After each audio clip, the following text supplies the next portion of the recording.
ഞാൻ 8ാം ക്ലാസ്സിൽ നിന്നും ഡാൻ പീറ്റർ ജസ്റ്റിൻ. വിശുദ്ധ ലൂക്കയുടെ സുവിശേഷം 5-ാം അധ്യായം. ഇന്ന് 5-ാം ദിനം. ആദ്യത്തെ ശിഷ്യന്മാർ. ദൈവവചനം ശ്രവിക്കാൻ ജനങ്ങൾ അവന് ചുറ്റും തിങ്ങിക്കൂടി. അവൻ ഗണേശദത്ത് തടാകത്തിന് തീരത്ത് നിൽക്കുകയായിരുന്നു. 2 വള്ളങ്ങൾ കരയോടടുത്ത് കിടക്കുന്നത് അവൻ കണ്ടു. മീൻപിടുത്തക്കാർ അവയിൽ നിന്നിറങ്ങി വല കഴുകുകയായിരുന്നു. ശിമിയോന്റേതായിരുന്നു വള്ളങ്ങളിൽ ഒന്ന്. യേശു അതിൽ കയറി. കരയിൽ നിന്ന് അല്പം അകലേക്ക് വള്ളം നീക്കാൻ അവനോട് യേശു ആവശ്യപ്പെട്ടു. അതിലിരുന്ന് അവൻ ജനങ്ങളെ പഠിപ്പിച്ചു. സംസാരിച്ചു തീർന്നപ്പോൾ അവൻ ശിമിയോനോട് പറഞ്ഞു, ആഴത്തിലേക്ക് നീക്കി മീൻ പിടിക്കാൻ വലയിറക്കുക. ശിമിയോൻ പറഞ്ഞു, ഗുരു, രാത്രി മുഴുവൻ അധ്വാനിച്ചിട്ടും ഞങ്ങൾക്കൊന്നും കിട്ടിയില്ല.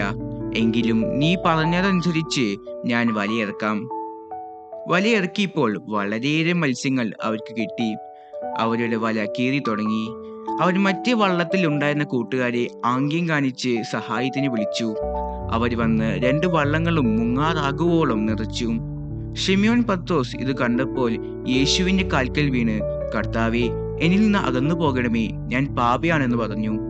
എന്നാൽ തങ്ങൾക്ക് കിട്ടിയ മീനിന്റെ പെരുപ്പത്തെപ്പറ്റി ശിമിയോനും കൂടെയുണ്ടായിരുന്നവരും അത്ഭുതപ്പെട്ടു.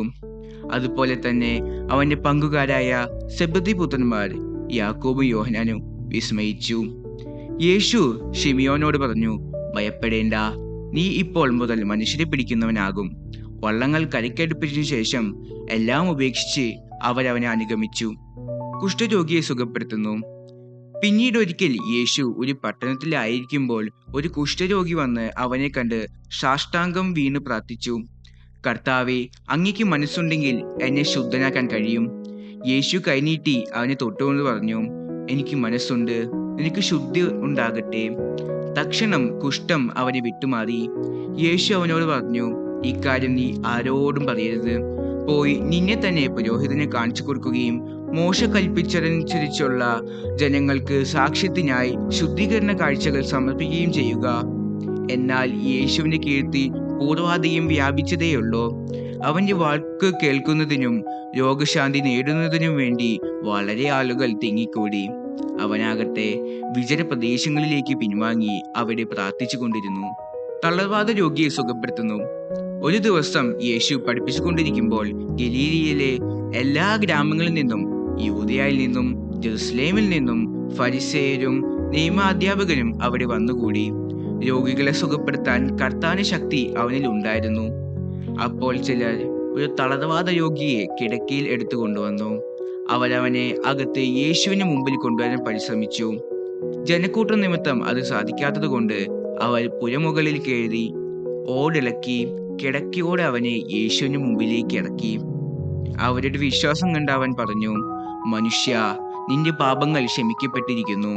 നിയമജ്ഞരും ഫരിസേയരും ചിന്തിച്ചു തുടങ്ങി, ദൈവദൂഷണം പറയുന്നവൻ ആര്? ദൈവത്തിനല്ലാതെ മറ്റാർക്കാണ് പാപങ്ങൾ ക്ഷമിക്കാൻ സാധിക്കുക? അവരുടെ വിചാരം മനസ്സിലാക്കി യേശു അവരോട് പറഞ്ഞു, എന്തുകൊണ്ടാണ് നിങ്ങൾ ഇങ്ങനെ ഹൃദയത്തിൽ ചോദിക്കുന്നത്?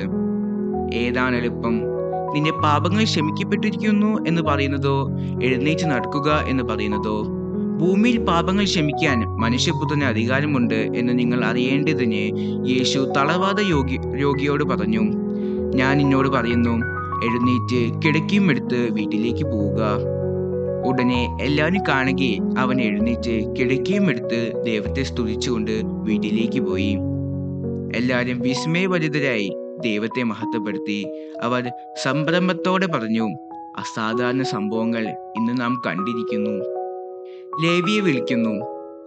ഇതിനുശേഷം അവൻ പോകും വഴി ലേവി എന്നൊരു ചുങ്കക്കാരൻ ചുങ്കസ്ഥലത്ത് ഇരിക്കുന്നത് കണ്ടു.